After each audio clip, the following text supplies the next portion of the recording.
मैं तलाक देना चाहूँ, लेकिन हर दूजे दिन एक फोन जरूर ऐसो आए कि जिसने तलाक दे छुड़ी वे ये अल्फाज क्या है, हुण हुक्म दसो। हुण हम के दसांगा, हुण जो हुक्म नाफिज हो गया हमने वही दसना है। और मारे दा जी तलाक दें, तलाक वही मुगल्लजा है, उससे काट होती ही नहीं। जी तलाक मारे दर्द है, पहला पूछना चाहिए तो इंसान उसकी रहनुमाई करेगी, तमना अगर नहीं बनती तो किस तरह देना है। लेकिन वरासत का मसला आज तक नहीं पूछा जाता, लिहाजा वरासत एक कुरानी चैप्टर है पूरा, बल्कि इसने हुजूर अलैहिस्सलाम ने निस्फ इल्म किया।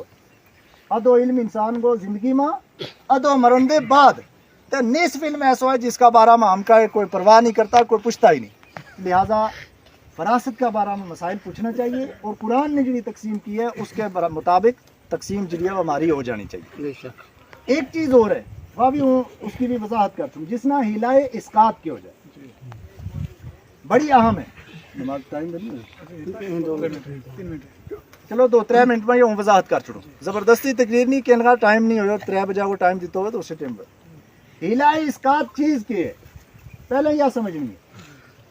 असल में अल्लाह ताला की तरफों 2 फर्ज हैं, एक करना क्या हो जाए नमाज, एक करना क्या हो जाए रोज़ो, है ना। साल में एक रमज़ान का महीना में रोज़ा फ़र्ज है, और तिहाड़ी में 5 मरतबा नमाज फ़र्ज है ना। वो शख्स जिड़ा उम्र का आखिरी हिस्सा तक पहुंच के हो, नमाज उसने माफ नहीं, नमाज दे अगर इशारा नाल भी पढ़ेगा तब भी पढ़नी है ना, नमाज को कोई फिदियो। हाँ, ऐसा शख्स जो ऐसी बीमारी में मुब्तला है कि हुण ठीक हो गया, रोज़ा रखने की उसमें ताकत है ही नहीं, कोई उम्मीद नहीं, उसका बारे में शरीयत में क्यों है कि वो शख्स अपना हर रोज़ा का बदला में एक सदका फितर की मिकदार फिदियो अदा करे, अल्लाह ताला उसने कबूल कर लेगा। और इसको सबूत कुरान पाक हदीस में। मरण वाला मर गयो,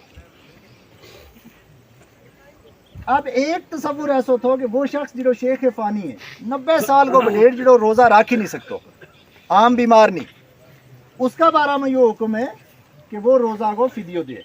तो ये एक तसव्वुर है।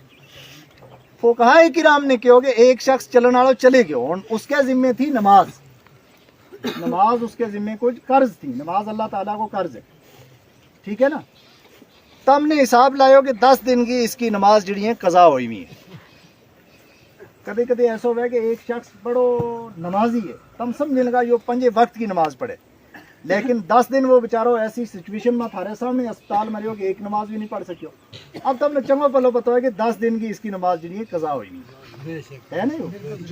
अब ये 10 दिन की कज़ा नमाज को तम हर नमाज को हिसाब लाएगा, जितनो सदका फितर रोज़ा को दितो जाए उतनो एक नमाज को हिसाब ला गया, किसी ऐसा शख्स न देनो जो उसको मुस्तहिक है, गरीब है, मिस्कीन है, मदरसा में पढ़े लगो, उसके कोई अखराजात नहीं, उसना तम हिसाब ला के उतना पैसा दे देगा।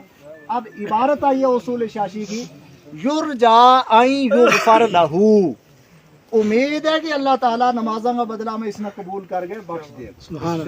युरजा को लफ्ज़ है, उसको मतलब उम्मीद है, ये हुक्म नहीं, उम्मीद है। उम्मीद है कि नमाज़ों का इवज़ में हो जाएगा, अगर इवज़ में ना हो तो कम से कम इतना होगा तो उसकी तरफ में एक सबको होगा, कुछ ना कुछ उसकी सहूलत हो जाएगी।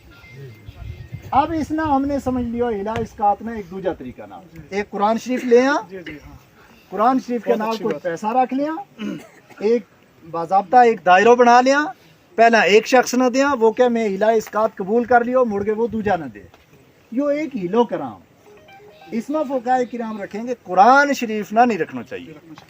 और मैं किताबें सुने हुए हैं बहुत सारा माशरा बिचू कि वे समझें कि कुरान की चूंकि कीमत का भी नहीं, कुरान की काय कीमत नहीं, तो लिहाजा ला तादाद कीमत में सदको हो गया, ऐसा नहीं। जिड़ो कुरान मारा हाथ में है, इसकी कीमत है, खरीद के देखियो तुम, ठीक है। 500 रुपया की एक कापी मिलेगी या 1000 की एक कापी मिलेगी, जितनों कागज अच्छो लगो हुए उतनी कीमत है इसकी। वो कुरान जिड़ो अल्लाह तबारक व तआला को कलाम नफसी, वाकई उसकी काय कीमत नहीं, लेकिन यह किताब जिड़ी मारा हाथा में इसकी कीमत हम खुद दे के खरीदा, फिर क्या कीमत इसकी काय नहीं। तो जितनी एक कीमत की वह कापी है कुरान शरीफ की, अगर किसी आदमी ने तुमने